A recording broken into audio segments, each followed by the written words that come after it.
What's up, Upstanders? Dr. O here. And look, like many people who are dealing with different areas of the government or dealing in conversations relating to diversity, equity, and inclusion, I've also have seen events that I've been a part of get canceled for various reasons. And I'm not getting to a long conversation about that, but there was one in particular that I got yesterday that I was supposed to actually do next week that if we understand what's happening here in terms of this particular cancellation, this should be troubling for all of us who believe in this concept of soft power and promoting values abroad. So I've been working with the State Department for a number of years under multiple administrations, dealing with programs overseas, but they also have something called the International Visitors Leadership Program, where they bring in people from across the globe to the United States. They'll bring in journalists, politicians, musicians,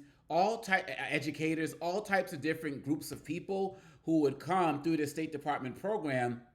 They would spend about a week in DC, and then they would go travel to different parts of the country to learn about America, particularly things that relate to their field.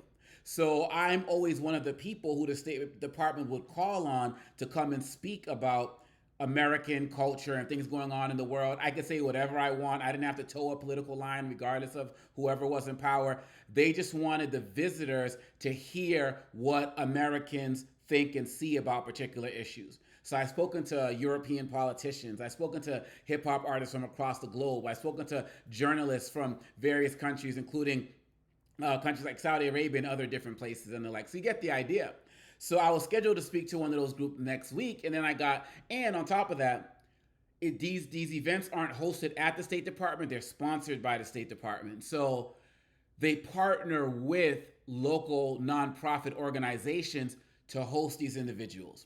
So the letter I got from the company, not reading the name, the organization, it said, "I regret to say the upcoming IVLP project has been canceled.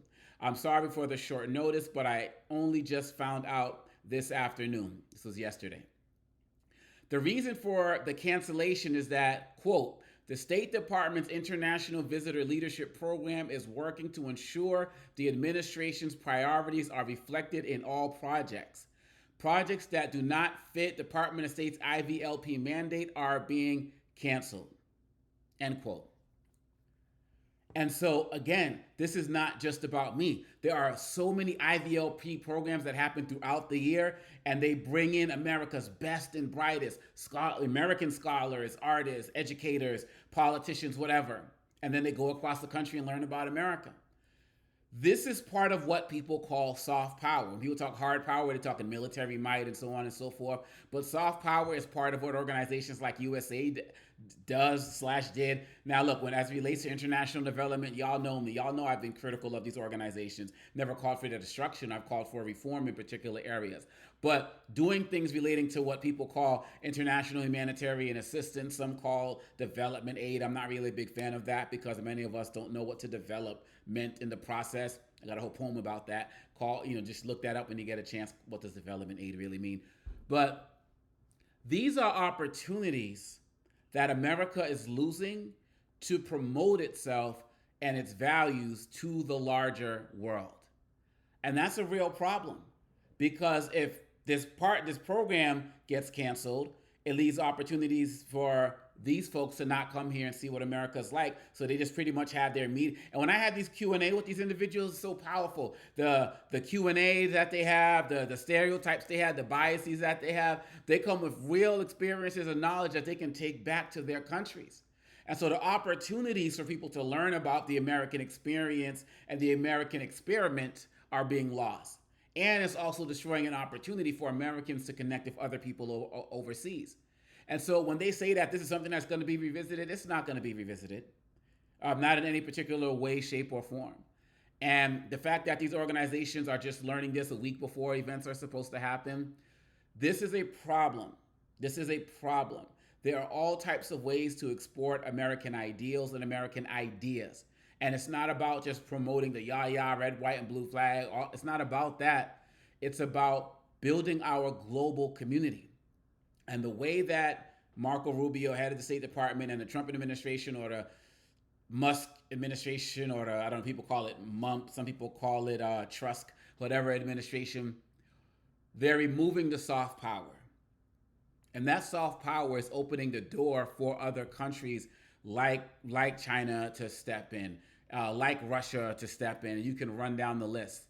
And so this is something that many of us should be concerned about. I hope that more people draw attention to programs like this being cut, and I hope that more people get online and explain the real challenges and experiences that are coming with these programs being cut. So again, this isn't about me and woe is me, look at me, and so on and so forth. I'm explaining how this particular project is indicative of other projects that are being canceled. They have so many things. The next level project, I'm sure, is probably going to be gone, which brings in hip hop artists from across the globe to do hip hop diplomacy. I could run down the list of so many different programs, maybe things that you all are interested in as well, that's shutting off America to the rest of the globe. Some of y'all here just may not have a problem with it at all, but I know some of us do. So I'm just giving you the latest example of how something affected me directly, but there are greater implications for the United States overall. So I hope that you all are knowledgeable of this. I hope that you're speaking up. I hope you're calling out what's happening in places like USAID. People are going to die because, or are dying because of USAID programs being pulled off. Countries like my parents' country, the Democratic Republic of Congo, is the fourth largest recipient of USAID assistance and the like. And again, even if you have problems with these organizations, it wasn't about dismantling, it was about reform. And the people I know who work for these organizations are not criminals, they're dedicated people. And so we have to speak on it, we have to learn about it, we have to call it out, we got to speak up, because if we don't, our silence is compliance. Sharing my latest news from the day, y'all. Peace.